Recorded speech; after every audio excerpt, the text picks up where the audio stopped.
आइए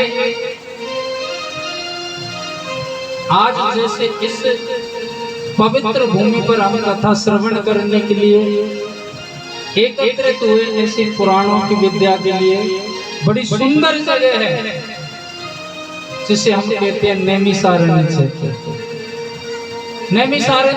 नैमिषारण्य क्षेत्र कौन कौन गया है दर्शन करने के लिए? हाँ, 2-3 भैया गए।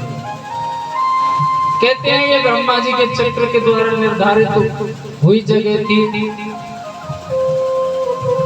पुराणों की विद्या के लिए बड़ी सुंदर जगह। इस नैमिषारण्य क्षेत्र में 88,000 महात्मा रहते हैं। उनको सोनकादि नाम से संबोधित किया गया है। उन 88,000 महात्माओं का क्या नाम है? एक नाम रख दिया है उनका, वो नाम है सोनकादि। और उन महात्माओं में ऐसे ऐसे महात्मा थे जिनकी लाखों करोड़ों वर्ष की उम्र थी। लाखों करोड़ों वर्ष की उम्र थी अपने तपोबल के अलावा। वो अपनी जो उम्र बढ़ाते थे वो अपने तप के द्वारा, आराधना के द्वारा बढ़ाते थे। और 88,000 महात्माओं का क्या काम था? नित्य का प्रातः अपनी सैया से होते। सैया समझते हो? बिस्तर। हाँ, नहीं समझ में आए तो बता दिया करो, क्योंकि कथा कोई कहानी नहीं होती। इस कथा से सीख मिलती है बाबा की हर कथा से। और मैंने आपको बता रखा है कि आप प्रदीप मिश्रा जी की कथा सुनते हो, शिव महापुराण। प्रदीप मिश्रा जी उपाय बताते हैं, लेकिन मैं उपाय नहीं बताता। आपको पता नहीं चलेगा, मैं उपाय बता दूंगा, लेकिन मेरे उपाय बताने का एक तरीका है। मैं कथा के अंदर ही उपाय बताता हूँ कि उस भक्त ने ऐसा किया था, उसका ऐसा करने से ये उसको फल प्राप्त हुआ था। तो जो भी भक्त ध्यान से कथा सुनता है वो तो अपने उपाय ढूंढ लेता है और उपाय कर लेता है। जो ध्यान से नहीं सुनता उसे एक ही उपाय नहीं मिलेगा, केवल भजनों के अलावा। बोलिए शंकर भगवान की।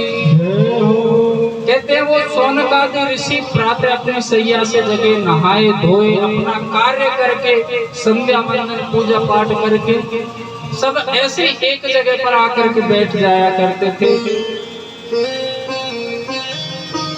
बड़ा ही रमणीय स्थान था। और उन संतों के बीच में क्या होता था कि पूरे दिन उन पर क्या काम था पता है? कोई भी एक महात्मा जी भगवान की चर्चा छेड़ देते थे, उसी चर्चा को चलते चलते सांझ हो जाती, पता ही नहीं चलता कि दिन कब निकल गया। सांझ हुई फिर अपनी नित्य क्रिया में लग जाते, भोजन प्रसादी करके शयन करते, फिर उनका नित्य कर्म वो शुरू हो जाता। जब वो भगवान की चर्चाएं होती थी, चलती थी, तो कहते हैं उन चर्चाओं में आनंद लेने के लिए एक ब्राह्मण का बालक आया करता था जिसका नाम था रोमहर्षण। आवाज तो मेरी साफ आ रही है ना पीछे तक?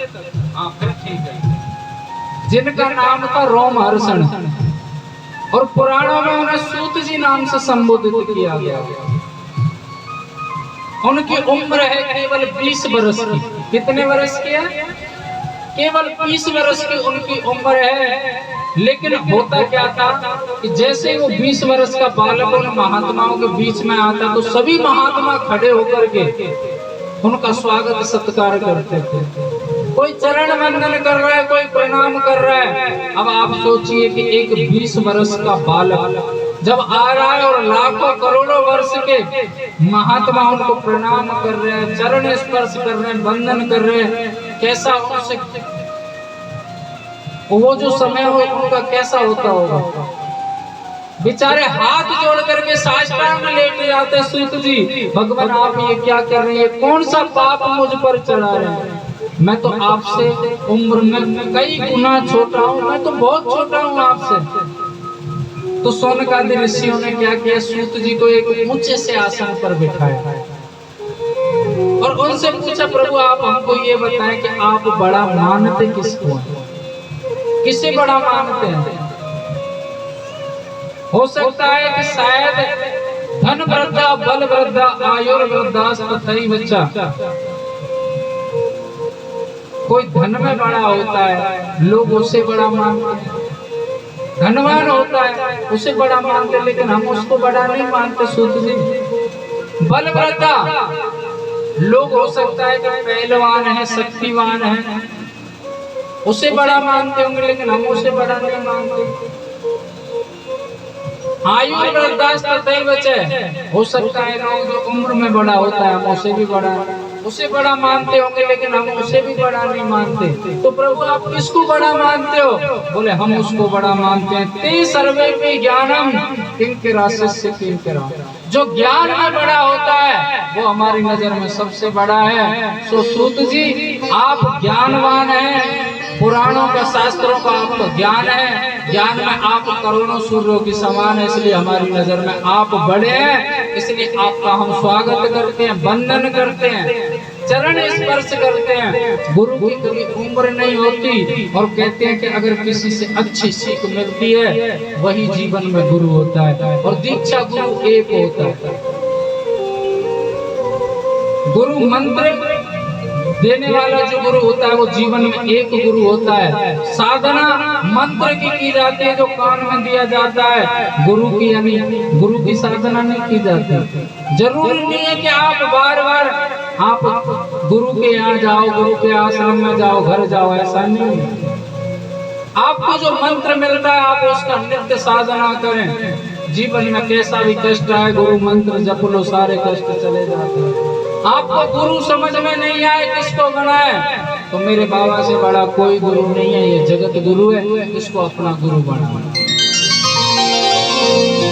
क्योंकि गुरु बनाना अति आवश्यक है। गोस्वामी तुलसीदास जी ने भी रामचरितमानस में कहा है गुरु बनाने के लिए।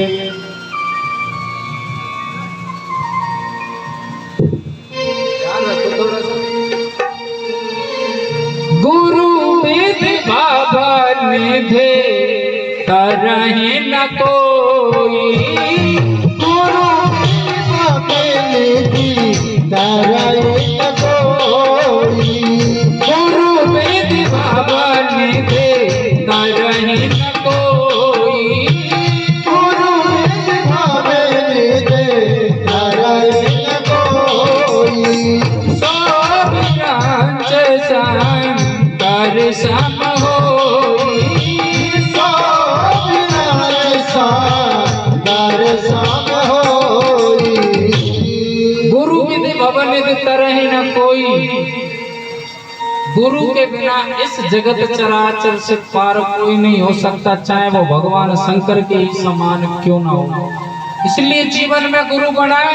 आपको गुरु कोई समझ में ना आए किसे बनाए, तो मेरे बाबा को गुरु बना लो, बाबा से बड़ा कोई गुरु नहीं। सूत जी को बैठा करके संतों के पास में, विद्वानों के पास में अगर हम कभी जाए तो व्यर्थ का प्रश्न नहीं करना चाहिए। अगर उनसे प्रश्न करना है तो ये प्रश्न करें कि हमारी जो श्रद्धा है वो भगवान के चरणों में होगी या नहीं होगी। भगवान हमको अपने चरणों में लेंगे या नहीं लेंगे। फालतू के प्रश्न नहीं करने चाहिए कि बाबा कारोबार नहीं चल रहा, पंडित जी बहू के बालक नहीं है, 3-4 वर्ष हो गए, इतने वर्ष हो गए। बिल्कुल व्यर्थ के प्रश्न नहीं करने चाहिए। प्रश्न करो तो सीधा करो कि गुरुदेव, जिस संत महात्मा के पास में जाए, पंडित के पास में जाए, तो आप एक ही बात पूछो कि हमको जीवन में परमात्मा के दर्शन होंगे या नहीं होंगे। आज उनसे प्रश्न किया है उन्होंने, और कौन सा प्रश्न किया है? शौनकादि ऋषियों ने सूत जी से। फालतू के व्यर्थ के प्रश्न नहीं किया, उनको बिठाया। उन्होंने एक बात कही कि आप ये क्या कर रहे हैं, आप मुझे कौन सा पाप लगा रहे हैं, आप मुझसे बहुत बड़े। जब उन्होंने शौनकादि ऋषियों ने एक ही बात समझा दी, बोले हमारी नजर में जो ज्ञानवान है वही बड़ा है, बाकी कोई बड़ा नहीं है।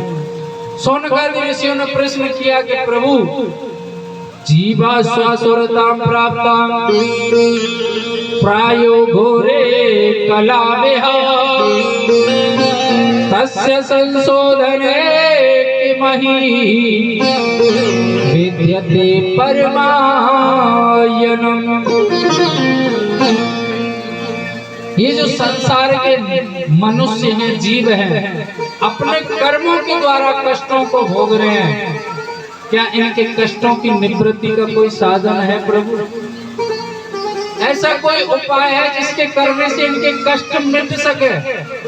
और संत हमेशा जन कल्याण चाहता है। संत कभी भी अपने फायदे की बात नहीं करते, वो जन कल्याण की बात करते हैं। क्योंकि भक्ति की जो प्रथम सीढ़ी है वो संतों की संत संगति है। गोस्वामी तुलसीदास जी ने भी गाया रामचरितमानस में, प्रथम भगत करे संतन संगा, प्रथम भगत करे संतन संगा, प्रथम भगत करे संतन संगा, प्रथम भगत करे संतन संगा, दूसर रहते मम कथा प्रसंगा, दूसर रहते मामे कथा प्रसंगा। भक्ति की जो पहली सीढ़ी है वो है संतों की संगति, और दूसरी अगर परमात्मा की शरण लेनी है, भक्ति करनी है, तो पहले सत्संगति करनी पड़ेगी, फिर भगवान की कथाओं को सुनना पड़ेगा।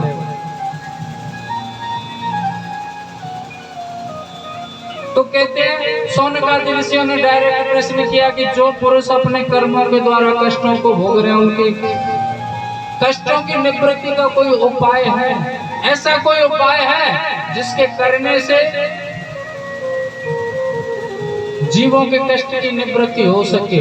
पुरुषस्य नियत कार्य म्रियमाणस्य सर्वदा, जो सांसारिक पुरुषों के कल्याण की जो कामना करता है उसे महादेव हमेशा अपनी शरण में रखते हैं।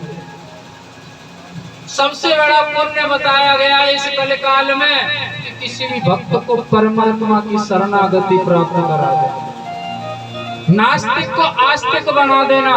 जो ये कहता हो कि मैं भगवान को मानता नहीं हूँ, अगर हमारा कोई ऐसा प्रभाव हो जाए कि वही महादेव पर जल चढ़ाने लग जाए और उसकी ऐसी आदत हो जाए कि जब तक महादेव पर जल ना चढ़ा दे जब तक उसको चैन ना पड़े, ये है सबसे बड़ा पुण्य इस कलिकाल में। तो शौनकादि ऋषियों का प्रश्न सुन करके सूत जी कहते कल्याण का तो एक ही साधन है, वो क्या है? बोले शिव। बोले शिव का मतलब क्या है? बोले शिव का शाब्दिक भाव ही कल्याण है। शिव की शरणागति लेना ही मनुष्य का कल्याण का पहला मार्ग है। जो शिव की शरण ले लेता है, देवादिदेव महादेव की शरण ले लेता है, कहते हैं कोई इसको अघोरी कहता है, कोई शमशानवासी कहता है, कोई मदारी कहता है, कोई कुछ कहता है, कोई कुछ कहता है, लेकिन फिर भी इसको लोग जग देवता, देवों का देव महादेव कहते हैं, यानी देवताओं का देवता। कोई साधारण बात नहीं। ये मनुष्य को अपने भक्त यानी भक्त जिस प्रकार जिस रूप में देखना चाहे उस रूप में दर्शन देने के लिए, जो शमशान में रहते हैं अघोरी संत, उनको ये अघोरी रूप में मिलते हैं।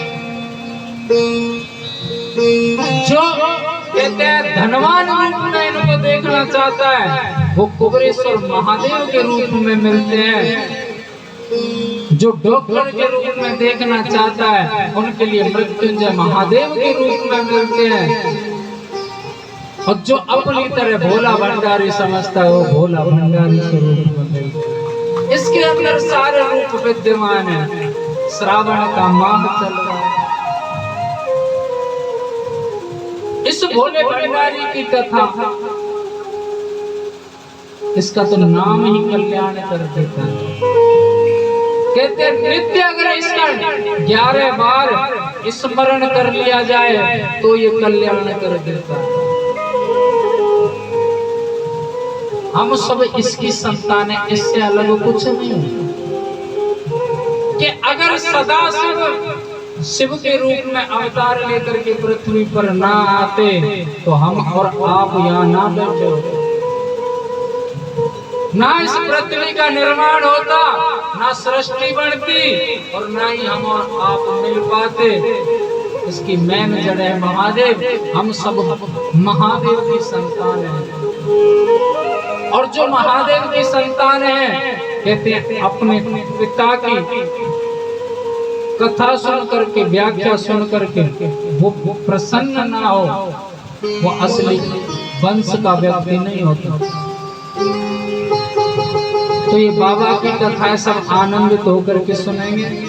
उन्होंने भी ये कहा कि जीवा स्वरताम प्राप्ता, जो लोग अपने कर्मों के द्वारा कृष्ण को भोग रहे हैं उनके कल्याण का साधन उपाय कुछ है? बोले बिल्कुल। क्या है? बोले है शिव की शरणागति, क्योंकि जो शिव नाम है ना, इसका मतलब ही कल्याण होता है, इसका अर्थ ही कल्याण होता है। जिसका नाम स्मरण करने से कल्याण हो जाए, जिसकी कथा सुनने से कल्याण हो जाए, वो है शिव कथा। प्रभु शिव की शरणागति कैसे होगी? बोले वो होगी जब तक हम शिव के बारे में नहीं जान सकते, शिव की शरणागत नहीं हो सकते। प्रभु जाना कैसे जाएगा? बोले हमारे 18 पुराण हैं। कितनी पुराण है? 18। और जो 18वें नंबर के लगभग सबने सुन रखी है, जिसका नाम है श्रीमद् भागवत महापुराण, 18वें नंबर की है। और जो चौथे नंबर की है वायु पुराण, उसी का उपनाम है श्री शिव महापुराण। ठाकुर जी के बारे में तो हम शिव यानी श्रीमद् भागवत महापुराण सुन करके सब जान गए, लेकिन महादेव के बारे में जानने वाला कौन आए? कौन बता सकता है?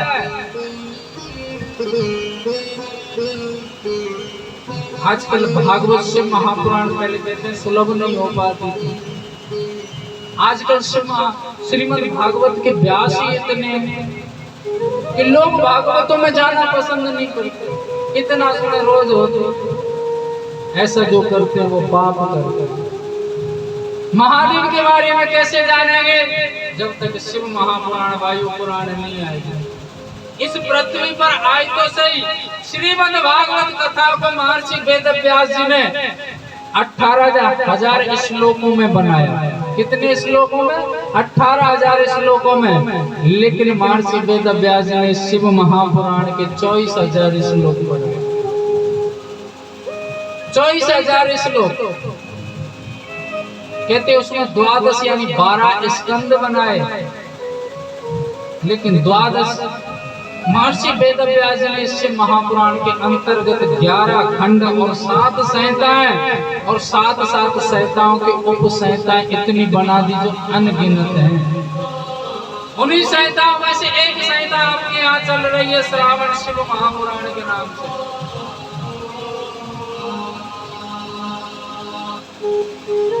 कहते हैं ये कथा सूत जी ने सोनकादि ऋषियों को सुनाई।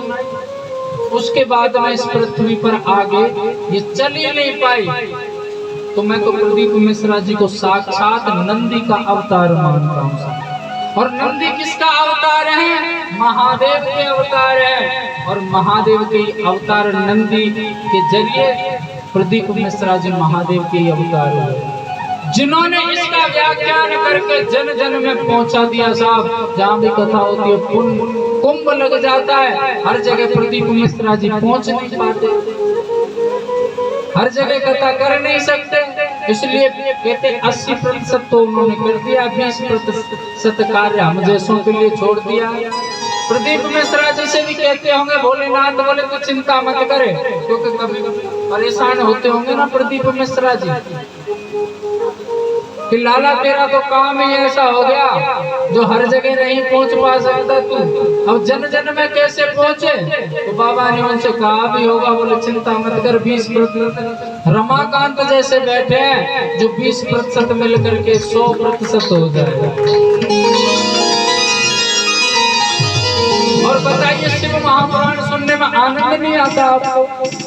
मैं तो प्रेमनगर वालों को देखता हूँ, सब लोग उठ करके चले जाए कहीं भी कथा और ये प्रेमनगर वाले, क्योंकि आनंद आता है। साहब सत्यता है कि परमात्मा के नाम में आनंद है। और मेरी तो जीवन भर प्रार्थना भी भोलेनाथ से यही रहती है कि बाबा हमको तो केवल अपना सेवक बना करके रखना और कुछ मत बना,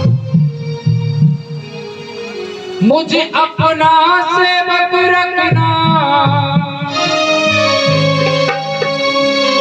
कौन कौन बाबा से प्रार्थना करता है कि बाबा हमको अपना सेवक रखना।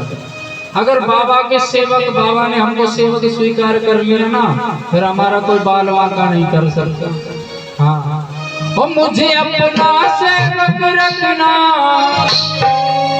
बाबा काल के महाकाल, तेरे शीश पे गंग विराज रही और कलसर को माँ, शीश पे गंग विराज रही और कलसर को माँ। मुझे अपना सेवक रखना बाबा, अपना सेवक रखना सतकाल के महाकाल, तेरे शीश पे गंग विराज रही और कलसर को माँ, तेरे शीश पे गंग विराज रही और कलसर को माँ। अरे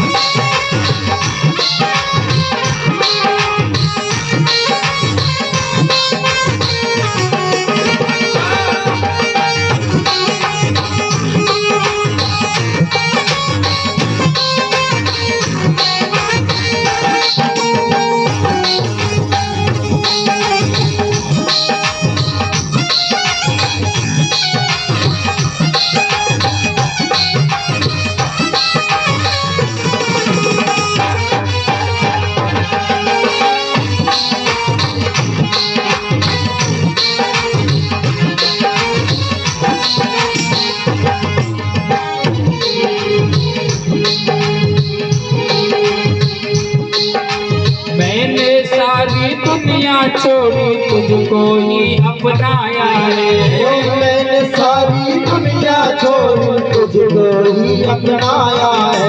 मैंने सारी दुनिया छोड़ी तुझको ही अपनाया है, मैंने सारी दुनिया छोड़ी तुझको ही अपनाया है। तू देवों का महादेव, संसार को तूने बनाया है, तू देवों का महादेव, संसार को तूने बनाया है। तू देवों का महादेव, संसार को तूने बनाया है। हाँ, तू देवों का महादेव, संसार को तूने बनाया है। ओ दुनिया के रखवाले, ओ दुनिया के रखवाले, अब सारे संकट पार, तेरे शीश पे गंग विराज रही और कलसर को माँ, तेरे शीश पे गंग विराज रही और कलसर को माँ। तुझे अपना सेवक रखना बाबा, अपना सेवक रखना मेरे काल के महाकाल, तेरे शीश पे गंग विराज रही और कलसर को माँ, शीश पे गंग विराज रही और कलसर को माँ। अरे महादेव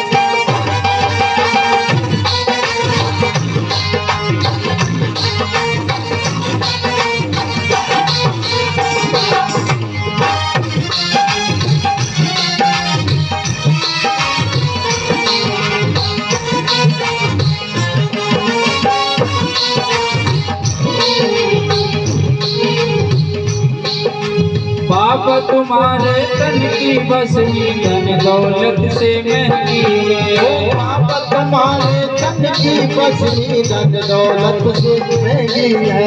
बाबा तुम्हारे तन की बसनी धन दौलत से महंगी है, बाबा तुम्हारे तन की बसनी धन दौलत से महंगी है। जिसको भी मिल जाए समझो कृपा तेरी मेरी है, जिसको भी समझाए समझो कृपा तेरी रहनी है। जिसको भी मिल जाए समझो कृपा तेरी रहनी है, जिसको भी मिल जाए समझो कृपा तेरी रहनी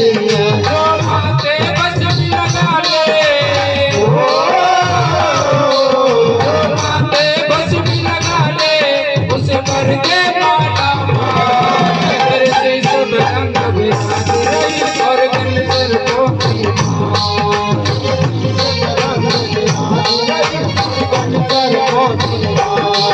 मुझे अपना से मत रखना तेरे काला के महाकाल मेरे शीश पे रंग बिराज रही और गले सर पोखरी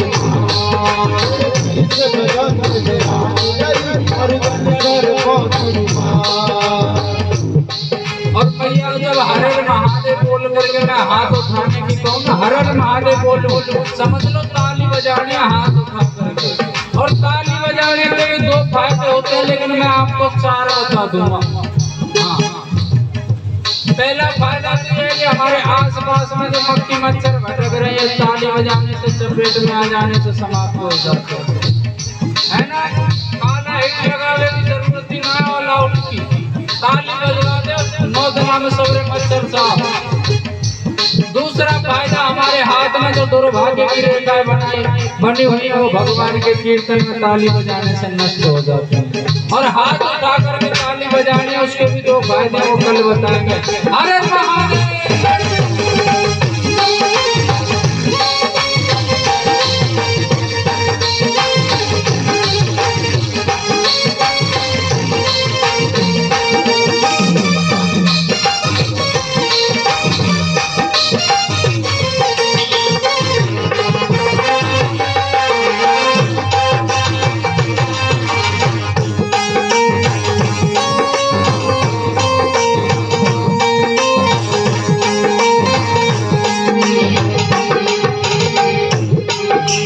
आपके राज मचाले त्रिपुरारी आपके राज मचाले त्रिपुरारी आपके राज मचाले त्रिपुरारी मेरे कोई ना संग होए कर गए संग भोले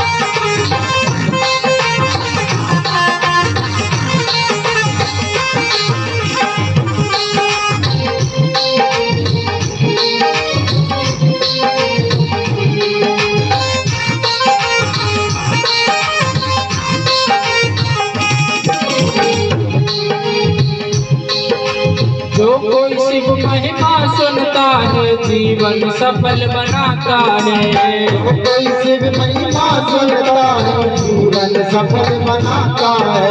जो कोई शिव महिमा सुनता है जीवन सफल बनाता है। जो कोई शिव महिमा सुनता है जीवन सफल बनाता है। रमाकांत का सर्वस्व है तू तेरी महिमा गाता है। रमाकांत का सर्वस्व है तू तेरी महिमा गाता है। रमाकांत का सर्वस्व है तू तेरी महिमा गाता है। रमाकांत का सर्वस्व है तू तेरी महिमा गाता है। बाबा का हाथ सिर पे बाबा का हाथ सिर पे क्या कर लेगा मेरा काल मेरे शीश पे रंग बिराज रही और घट सर पोखरी तेरे शीश पे रंग बिराज रही और घट सर पोखरी। भैया भजन बेकार लग रहा है ना? अच्छा बेकार लग रहा है तो मेरे साथ में गाओ लगवा दो। और सभी को उच्च स्वर में गाना। उच्च स्वर मतलब ऊंची आवाज में, जैसे पड़ोसन से लड़ाई होगा का जब निकले ऐसे आवाज। मुझे अपना से मत रखना मुझे अपना बाबा काला पे महाकाल मेरे शीश पे रंग बिराज रही और गले गल सर्पों की माँ, तेरे शीश पे आवाज भैया तुम भी गा लो। हाँ, ये ऐसा धन है, ऐसी माया है जो साथ में जाती है। हाँ, ये कागज के टुकड़े नहीं जाते, कपड़ में जेब में इस्तेमाल हो तो यही निकाल कर रख लेंगे। जिस दिन मरते हैं ना, खुद की सगी संतान कहती है कि इसको जल्दी ले चले यहाँ से, बालक भूखे रोएंगे पता चल गई तो जल्दी फ्री करो। साथ में कुछ नहीं जाता, केवल जाता है तो अपनी जिह्वा से किया हुआ भगवान का नाम और अपने हाथ से किया हुआ दान साथ में गाना है। बाबा तुम्हारे तन की भस्मी धन दौलत से महंगी है,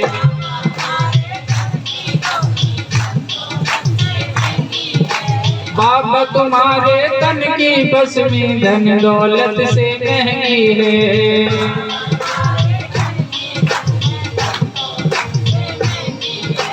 जिसको भी मिल जाए समझो कृपा तेरी रहनी है।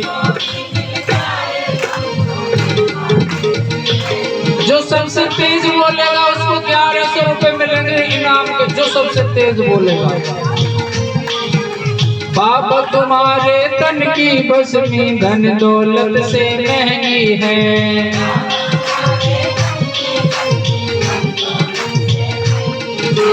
जिसको भी मिल जाए समझो कृपा तेरी रहनी है।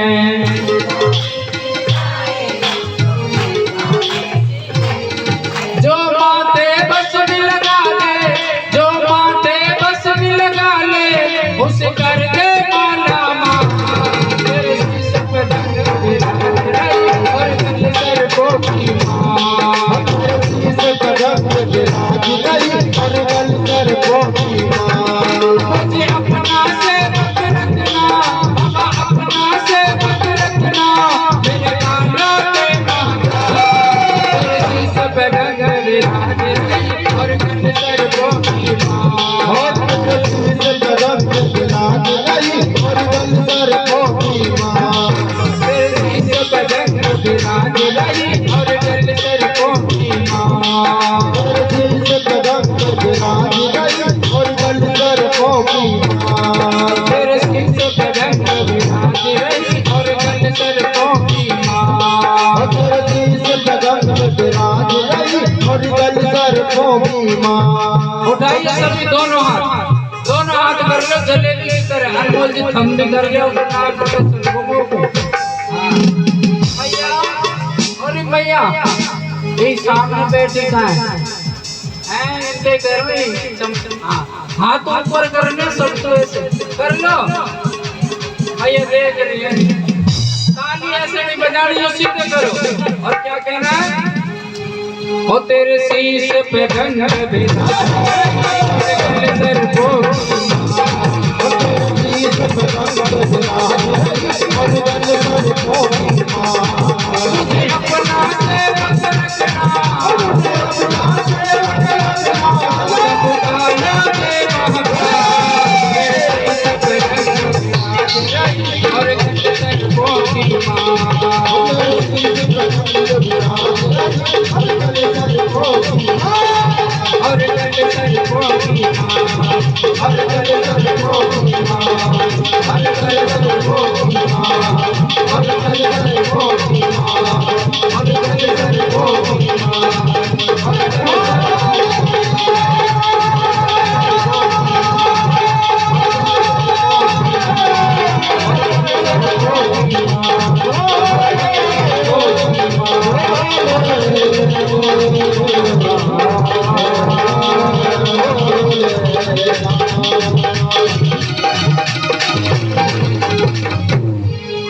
मुझे अपना सेवक रखना बाबा, अपना सेवक रखना, मेरे काला के महाकाल। तेरे शीश पे गंग विराज रही। बोलिए शंकर भगवान की, मृत्युंजय महादेव की। नमः पार्वती पते हर हर हर महादेव शंभो। सूत जी कहते हैं कि शिव चरणों की प्राप्ति यानी शिव के चरणों में शरणागति हमारी तब होगी जब हम उनकी महिमा सुनेंगे। सीधे साधे शब्दों में तो मैं आपको वायु पुराण यानी शिव महापुराण की कथा श्रवण कराता हूँ। सोनकादि ऋषि बोले प्रभु इसको किसने सुना सबसे पहले? जिसने सुना होगा उसकी तो बताओ। बोले ये भगवान शंकर के मुख से निकली हुई है। और सर्वप्रथम जो श्रोता थे वो थे नंदी महाराज। यानी ये कथा भोलेनाथ ने सबसे पहले नंदी महाराज को सुनाई। प्रभु ये बताइए कि इस पृथ्वी पर मृत्यु लोक में किसको सुनाई, किसने सुनी और उसके सुनने से उसका प्रभाव क्या हुआ? बोले एक देवराज नाम का ब्राह्मण था और वो ब्राह्मण कैसा था कि बचपन से ही उद्दंड था।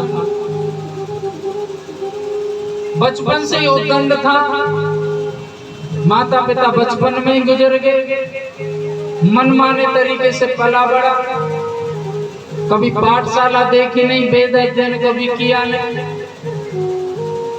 जहां भी धर्म का कार्य होता है वहां जाकर के विघ्न पाप कर्म में हमेशा तत्पर लगा रहे।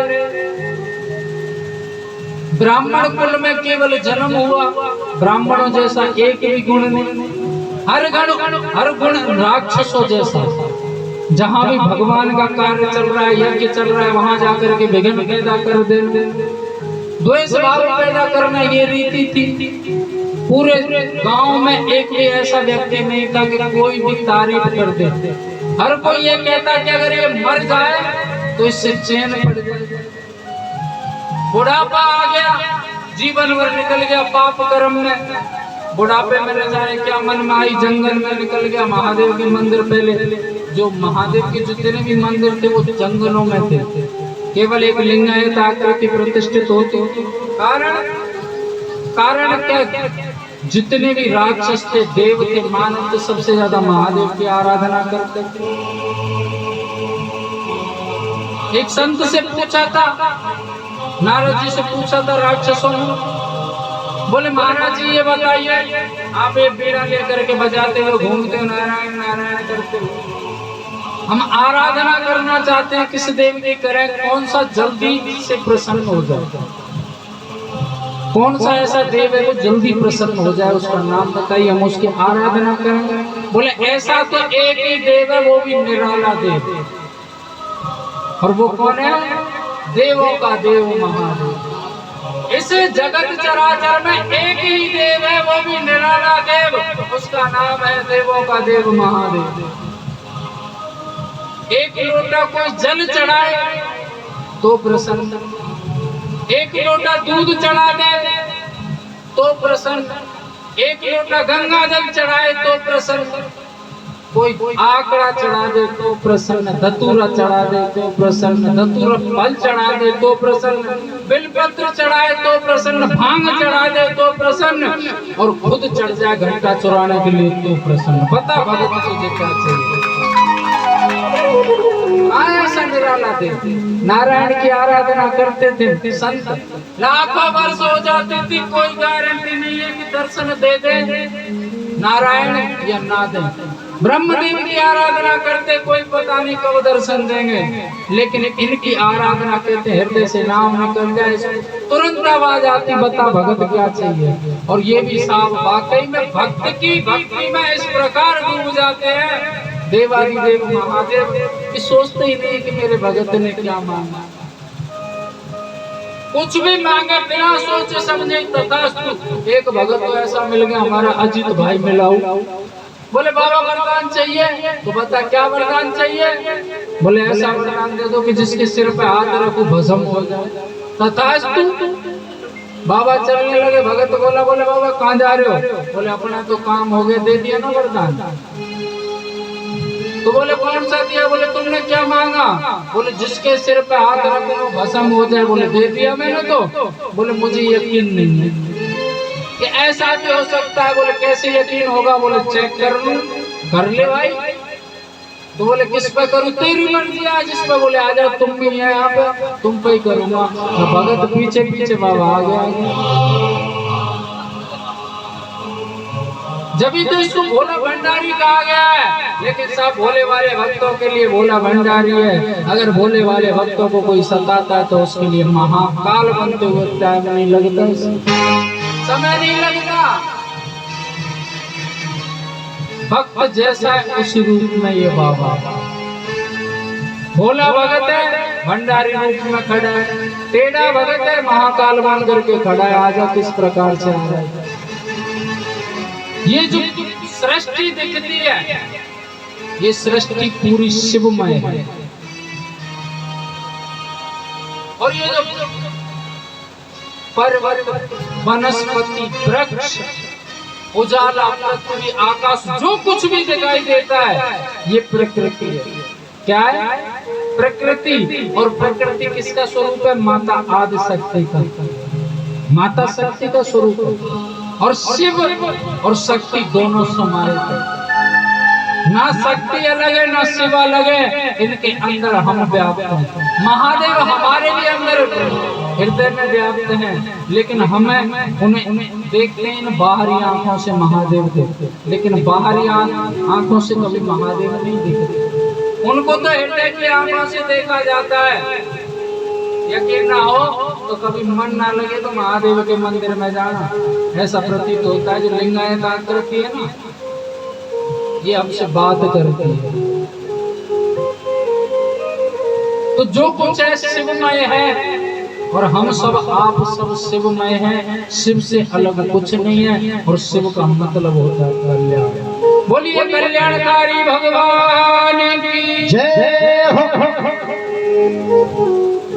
तो कहते हैं जंगलों में वो देवराज निकल जाता है, और वहां पर ऐसे शिव महापुराण चल रही थी बैठ करके। कहते उस देवराज को प्यास लगी हुई थी, वहां पर जल पिया, शरीर साथ नहीं दे रहा था, बैठ गया। कथा में मन नहीं लग रहा था, कथा सुनने में मन नहीं लग रहा था, लेकिन शरीर साथ नहीं दे रहा। उठ करके चलने की कोशिश करता है, चला नहीं जाता है, तो बैठ जाता है वही। और कहते हैं कि जहां तक वेद मंत्रों की, भगवान की चर्चा की आवाज जाती है, ध्वनि जाती है, वहां तक का वातावरण शुद्ध होता है। जो पाप कर्म किए थे शिव महापुराण के शब्द कान में गए, भले अटपटे मन से गए, लेकिन उन्होंने उस देवराज का कल्याण। कथा विराम हुई, सांझ की उठ करके देवराज चलता है, खड़ा हुआ हिम्मत करके, और एकदम से प्राण निकल जाते हैं और वहीं गिर जाता है। यमराज तैयार बैठा था कि पृथ्वी पर एक ऐसा प्राणी है, ये महान प्राणी, और इसको लेने के लिए दूत नहीं जाएंगे मेरे। इस जीव को लेने के लिए यमराज अपने दूतों को भेजते हैं। जब वो गले में पासा डाल करके ले जाते हैं घसीटते हुए, लेकिन यमराज कहते हैं दूतों से, बोले इस देवराज को लेने के लिए तो मैं जाऊंगा स्वयं। बोले ये महापापी है। एक तो पापी होता है मेरे जैसा, हाँ, और एक महापापी होता है अजीत भैया जैसा।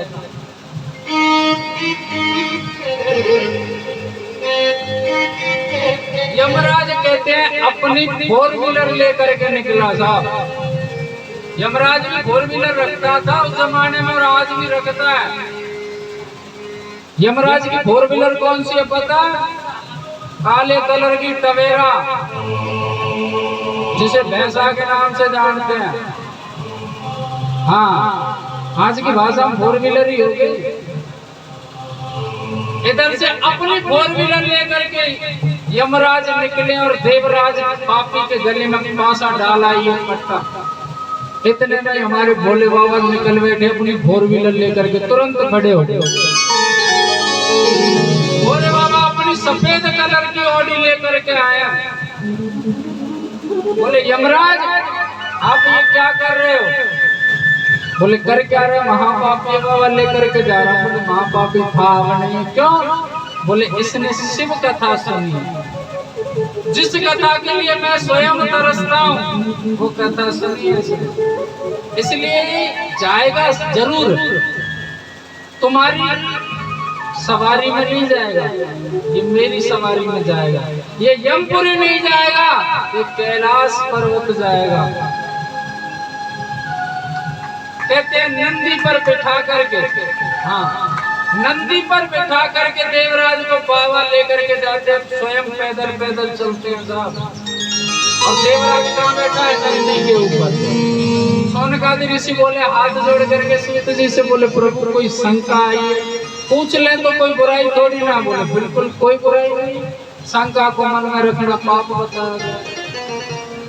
अगर किसी बात को लेकर के शंका किसी के मन में आती है तो उसका समाधान कर लेना। सूत जी कह रहे हैं कैसी शंका? बोले एक नहीं दो शंका आई हमारे मन में। बताइए कौन सी शंका है? बोले पहली शंका तो ये है कि अगर नारायण का यानी भगवान विष्णु का कोई भक्त है, अगर वो भक्ति करने से वैकुंठ के लिए जाए तो नारायण स्वयं नहीं जाते, अपने पार्षदों को भेजते जा मेरे भगत को लेकर के। लेकिन अपने पार्षदों को, अपने गणों को छोड़ करके भोलेनाथ स्वयं पहुंचे, ऐसा क्यों? पहली शंका तो हमारी है, अपने गणों को भेजना चाहिए तो जाओ देवराज को लेकर के आओ, लेकिन स्वयं जाओ। और दूसरी शंका यह है कि स्वयं तो पैदल चल रहे हैं और देवराज को नंदी पर बिठाया, ये हमारी बात हजम नहीं। बोला पहली शंका का समाधान सुनिए कि भोलेनाथ अपने भक्त से इतना प्रेम करते हैं कि भक्त के लिए स्वयं दौड़ करके आते हैं लेने के लिए। वो कार्य अपने गणों पर नहीं छोड़ते, अपने प्रिय भक्त को लेकर लेने के लिए स्वयं दौड़ करके आते हैं। और दूसरी शंका कि स्वयं पैदल क्यों चले, उसको नंदी पर बिठाया। बोले वो माता पार्वती को वचन दे रखा है कि पार्वती अगर इस नंदी पर किसी के साथ बैठूंगा तो वो तुम होंगी, अगर तुम नहीं हो तो मैं पैदल चलना स्वीकार करूंगा, लेकिन नहीं बैठ। अब आप सोचिए कि पापी देवराज को महादेव ने वो उपाधि दे दी जो माता पार्वती को दे रखी थी कि नंदी पर या तो माता पार्वती बैठती थी महादेव के अलावा, या स्वयं बैठ लेते, या फिर ये देवराज पापी जिसने कोई पुण्य कर्म नहीं किया। और कहते हैं साहब एक कलियुगी भगत और हुआ। कलियुगी भगत यानी इस पृथ्वी का भगत था,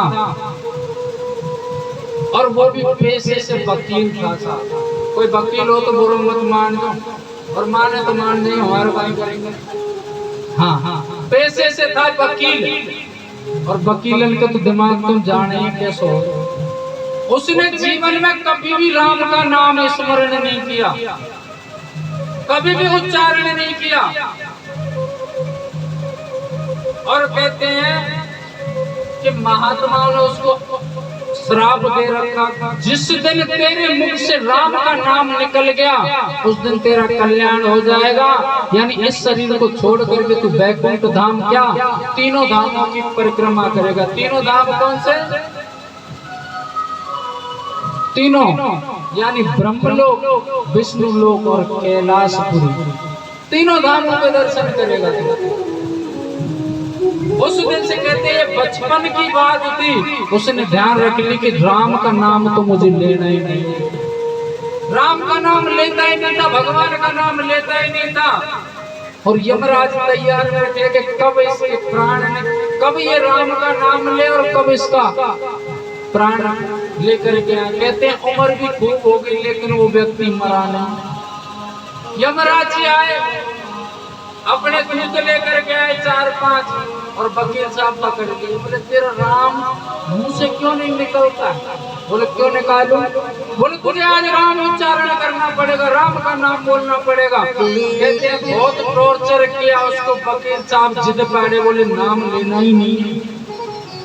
जब ज्यादा 80 बार हो गई, बोले नहीं लेता जा राम का नाम, क्या कर लेगा तू? वो तुरंत प्राण निकल गए साहब। यमराज जी बोले हो गया काम। वहां पहुंचे साहब यमपुरी, चित्रगुप्त खाता देख रहे हैं। जो यमपुरी के मुनीम है ना, मुनीम अकाउंटेंट, वो है चित्रगुप्त।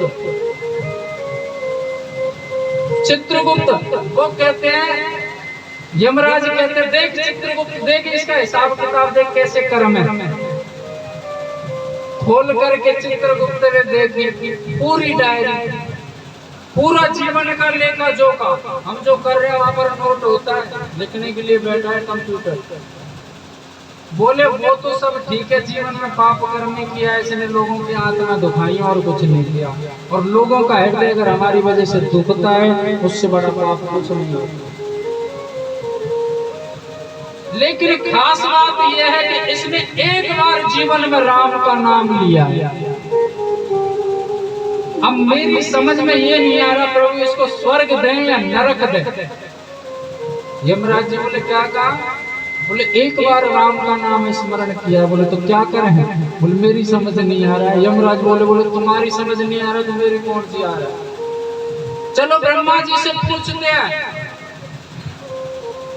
ब्रह्मा जी से पूछते हैं, और ये बात उस वकील के सामने चल रही थी, वहीं पर खड़ा था वकील। बोले चलो वकील साहब। बोले कहाँ? बोले यमपुरी ब्रह्मलोक चलना है।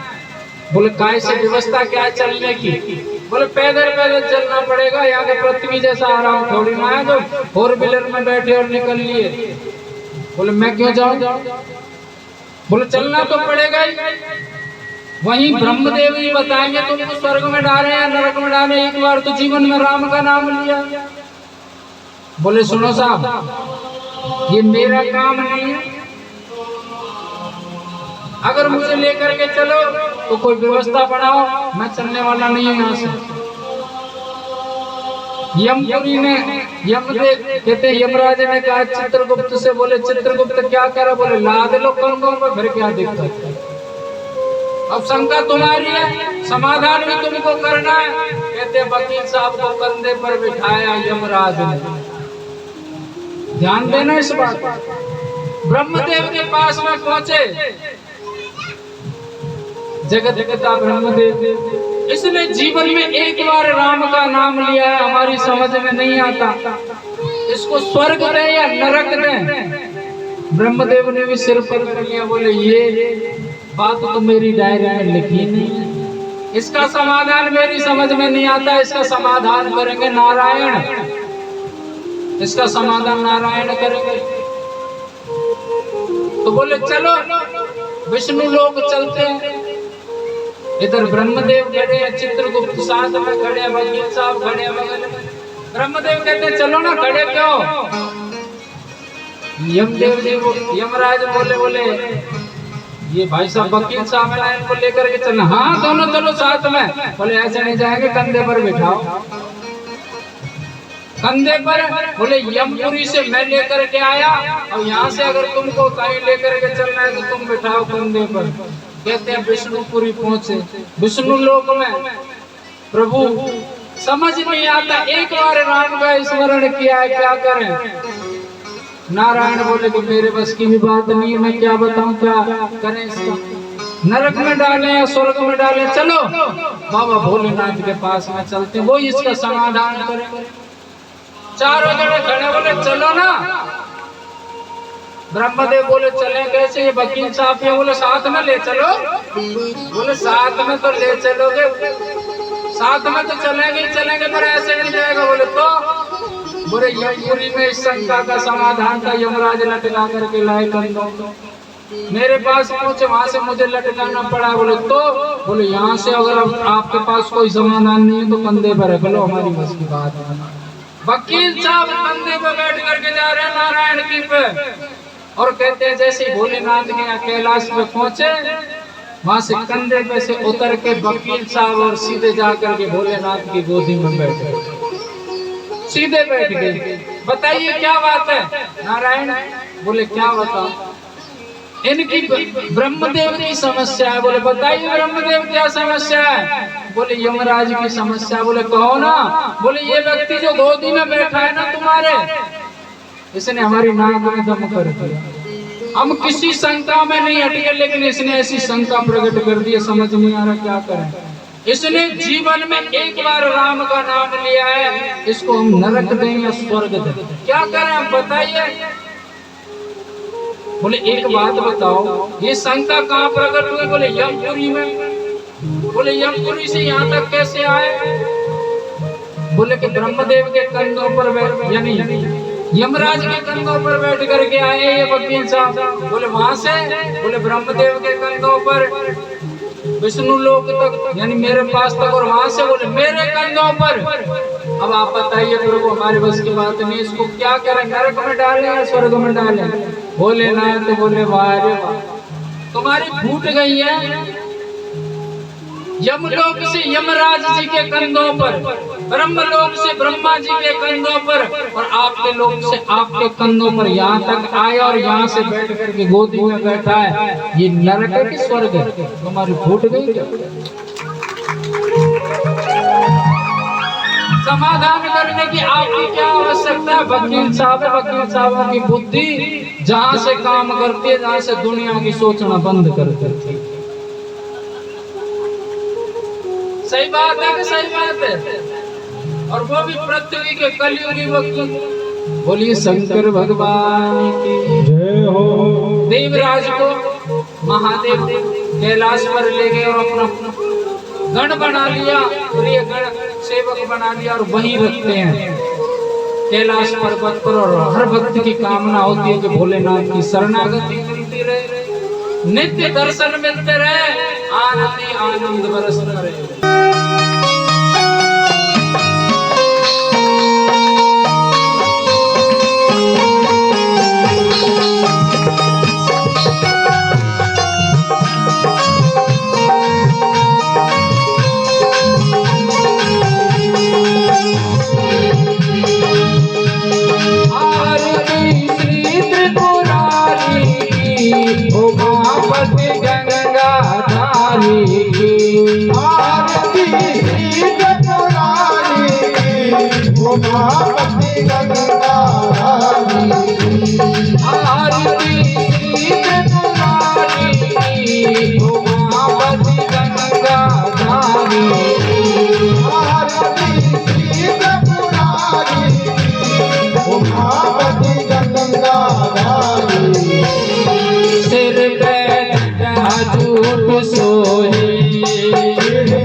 चंद्रमा सबका मन मोहे, चंद्रमा सबका मन मोहे, चंद्रमा सबका मन मोहे, चंद्रमा सबका मन मोहे। जटा में गंग पिए नित्य भगे, जटा में गंग पिए नित्य भगत के संकट हारी की, उमापति गंगाधारी की। आरती त्रिपुरारी, उमापति गंगाधारी की। आरती त्रिपुरारी, उमापति गंगाधारी की। आरती त्रिपुरारी, उमापति गंगाधारी।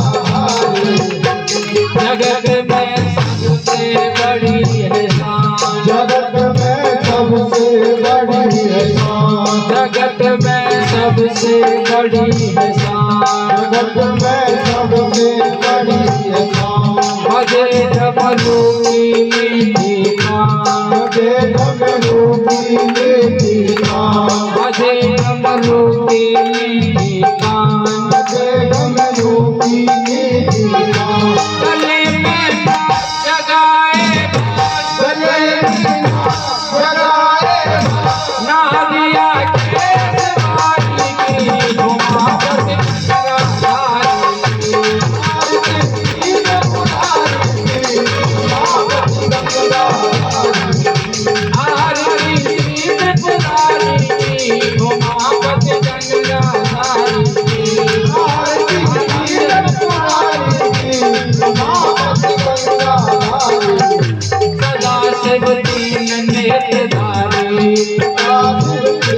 नेत्रधारी सदा शिव तीन नेत्रधारी गबर दासन सोहे प्यारी गबर दासन सोहे प्यारी करे कल्याण मेरा शिव हो शिव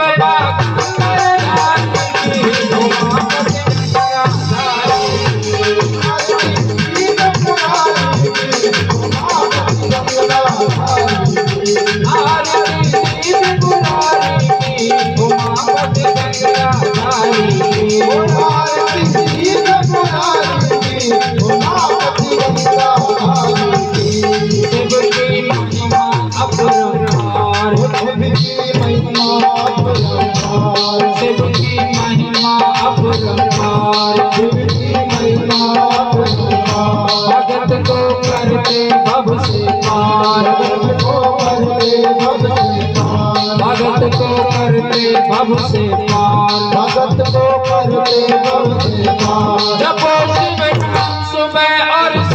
जपो शिव नाम सुबह और सदा भजन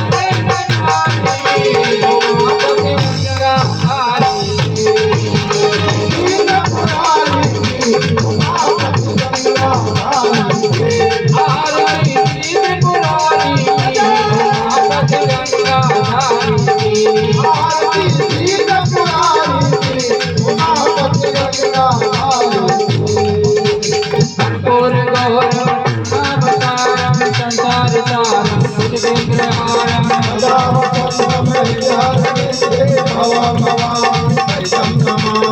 देवमाता सविता त्वमेव त्वमेव बन्धु सखा त्वमेव